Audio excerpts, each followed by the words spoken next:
Oke, kita akan belajar materi tentang physical quantities ya.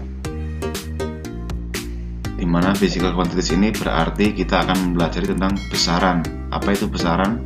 Besaran berarti mengenai unit-unit yang dipakai yang berlaku secara internasional ya. Sebelum para ilmuwan menemukan ilmu tentang besaran yang berlaku internasional ini, dahulunya mereka menggunakan besaran yang bisa dikatakan hanya berlaku lokal ya. Contohnya jengkal atau mungkin berapa petak, itu kan belum menjadi international unit ya. Jadi kalau mulai sekitar tahun 60-an para ilmuwan menemukan itu ya, dan itu akan terbagi menjadi dua, yaitu yang pertama ada base quantities atau kalau dalam bahasa Indonesia artinya besaran pokok atau besaran dasar ya, dan yang kedua adalah derivative quantities atau besaran turunan. Kapan kita menggunakan base quantities dan derivative quantities? Yaitu kita gunakan ketika menyatakan ukuran atau unit yang sekiranya kita harus memperlakukan satuan internasional. Contohnya seperti di bawah ini. Base quantities are physical quantities that cannot be defined in terms of other quantities. Artinya, base quantity itu tidak dapat didefinisikan ke dalam besaran lain atau satuan lain. Jadi dia merupakan satuan pokok. Beberapa contoh base quantities antara lain: satu, length atau panjang. Dia itu mempunyai simbol L besar, H atau R. L di sini length ya, H itu height, R itu radius. Unitnya adalah meter. Jadi ini secara internasional berlaku, unitnya adalah meter. Kemudian yang kedua ada mass, mempunyai simbol M. Unitnya adalah kilogram. Kemudian yang ketiga ada time, dia mempunyai simbol T kecil ya. Kemudian unitnya S atau second. Yang keempat ada electric current, dia mempunyai simbol L besar atau I, mempunyai unit A atau ampere. Yang kelima ada temperatur, simbolnya itu T besar, kemudian unitnya K, Kelvin. Yang keenam ada amount of substance, simbolnya adalah N kecil, unitnya M atau mol. Yang keenam ada luminous intensity, simbolnya LV, unitnya adalah kandela. Ya, ini beberapa contoh ya, 7 dari base quantity yang sering digunakan oleh ilmuwan dalam menyatakan unit secara SI.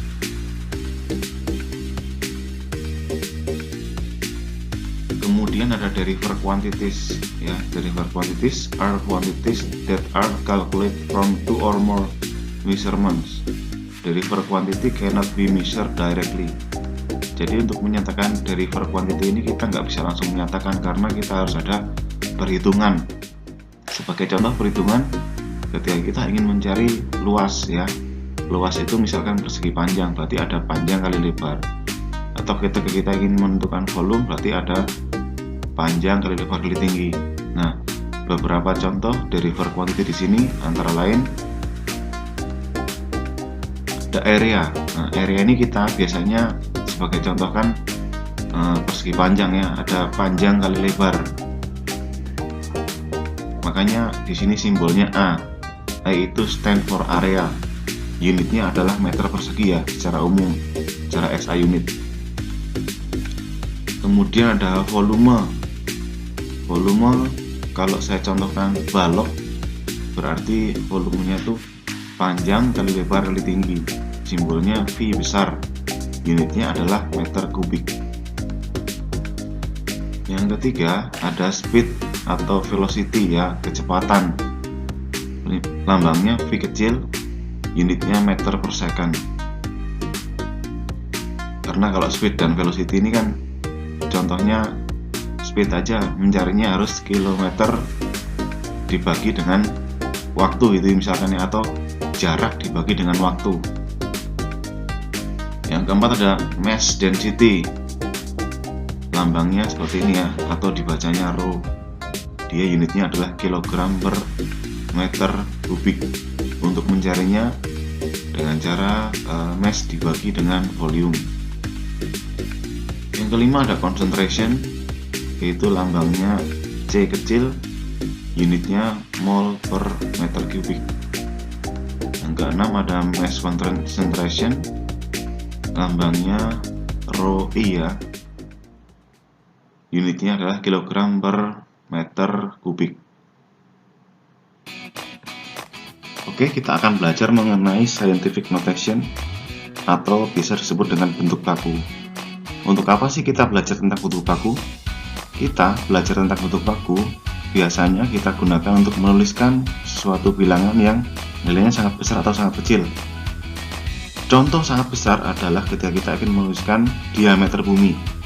Dan jika kita ingin menuliskan yang sangat kecil, contohnya kita adalah diameter molekul. Bilangan sangat besar kita mempunyai rumus sebagai berikut: A dikalikan 10 pangkat N. Dan bilangan yang sangat kecil kita mempunyai rumus sebagai berikut: A dikalikan 10 pangkat minus N. Di mana A itu adalah kurang dari sama dengan 1 dan kurang dari 10. Berarti A itu ada di antara 1 sampai 9. Artinya bisa kita tulis A itu adalah 1 digit aja ya, nggak boleh 2 digit. Kita lihat contoh berikut ini. Massa bumi. Seperti kita ketahui, massa bumi adalah sebagai berikut ya. Angka 6 dengan 0 berjumlah 24 buah. Tentu kita kalau belum terbiasa akan kesulitan ya menyebutkan ini. Akan tetapi kita akan dipermudah dengan penulisan bentuk baku. Contohnya seperti di samping ini ya. 6 dengan 0 berjumlah 24 bisa kita tuliskan dengan 6 kali 10 pangkat 24. Sebenarnya ini didapat dari menggeserkan titik desimal yang ada di bagian kanan ini ke sebelah kiri sampai ke angka 6. Di depan 6 ini maksud saya sebanyak 24 buah angka 0 ya. Jadi 6 kali 10 pangkat 24. Jadi ini digeser ke kiri. Kemudian contoh yang kedua adalah volume matahari, yaitu sebagai berikut: 1330. Nah, kemudian di belakangnya ada 0 sebanyak 12 buah ya. Itu akan menjadi seperti ini: 1,33 kali 10 pangkat 15. Caranya sama ya dengan yang di atas, kita menggeserkan koma dari kanan ini menuju ke kiri ya, sebanyak 15 langkah. Nah, kenapa 15 langkah? Kenapa enggak nolnya aja? Karena tadi kita punya syarat, yaitu A itu harus antara 1 sampai 9 aja. Jadi karena A 1 sampai 9 aja, berarti kita ambil di sini angkanya hanya 1 aja ya. Jadi 1,33 kali 10 pangkat 15. Oke, ini kedua, ini contoh angka yang sangat besar. Kemudian contoh angka yang sangat kecil, contohnya adalah massa molekul air, yaitu 0,0000003 ya, gram. Banyak sekali nolnya. Nah, kita bisa menuliskan sebagai berikut: 3 dikalikan 10 pangkat minus 20 gram. Jadi kita menggerakkan koma desimalnya ini ke kanan sebanyak 20 langkah ya, sampai sini. Jadinya 3 kali 10 pangkat min 20, yaitu ini menggunakan rumus tadi: A dikalikan 10 pangkat minus N ini ya. Oke. Lalu bagaimana sih ketika kita menggeserkan koma ke kiri itu menjadi positif, kalau ke kanan menjadi negatif? Ya, penjelasannya berikut ya. Contoh ya, bilangan lebih dari 10, artinya di sini bilangan yang nilainya bisa mencapai jutaan atau miliaran atau triliun. Contohnya 8.500.000 di sini ya. Ini kan 8.500.000, kita bisa tulis dengan 8,5 kali 1 juta. Tentunya ini kita dapat dari A kali 10 pangkat N tadi ya. Nah, terus kemudian 1 jutanya kita ubah lagi menjadi 10 pangkat 6 di sini ya, seperti ini. Nah, itu kita berarti kalau sama saja ini tuh bentuk dari langsung tadi menggeser koma A ke kiri itu sama aja kalau kita bentuk dari step by step seperti ini, makanya pangkatnya jadi positif gitu ya. Terus contoh lagi 144 juta, di sini ada nolnya 6 biji, terus kemudian kita geser lagi ya ke kiri sini ya, jadinya 1,44 kan, kita tulis 1,44 kali 100 juta seperti ini. Nah, 100 jutanya kita bisa bentuk menjadi 10 pangkat 8 ini ya. Nah, ini sudah final nih jawabannya nih, 1,44 kali 10 pangkat 8 ya. Ini sedikit petunjuknya ya, gunakan pangkat positif ketika memindahkan titik desimal ke kiri. Jadi kalau kita memindahkan titik desimal ke arah kiri, atau misalkan kita bentuk step by step kayak gini, itu pasti pangkatnya jadi positif. Kemudian untuk pangkat yang negatif itu berlaku untuk bilangan antara 0 dan 1, berarti hanya 0 sampai 1 ya, berarti bisa 0, lah intinya 0, sekian gitu. Contohnya sebagai berikut, ada 0,000085, kita bisa tuliskan 8,5 per 1 juta. Dari mana 1 juta? Dari sini. Ini adalah pergeserannya adalah sebanyak 6 buah ya, jadi per 1 juta. Atau kita bisa tulis dengan 8,5 per 10 pangkat 6. Nah, per kemudian ada pangkatnya seperti ini, jika dituliskan dalam kali pangkatnya menjadi negatif ya, jadinya 8,5 kali 10 pangkat minus 6 ya. Jadi ingat nih perubahan dari sini ke sini ya. Terus kemudian berikutnya ada contoh lagi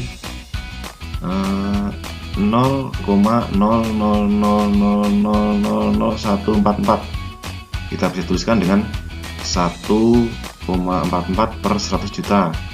Ingat ya, 100 juta itu kita peroleh dari perpindahan koma ke arah kanan sebanyak 8 langkah ya, atau di sini kita bisa tuliskan dengan 1,44 kali 10 pangkat 8 ya. Ini 8. Jadi kita bisa tuliskan karena pangkatnya positif dalam bentuk per menjadi negatif, jadi jawabannya 1,44 kali 10 pangkat 8.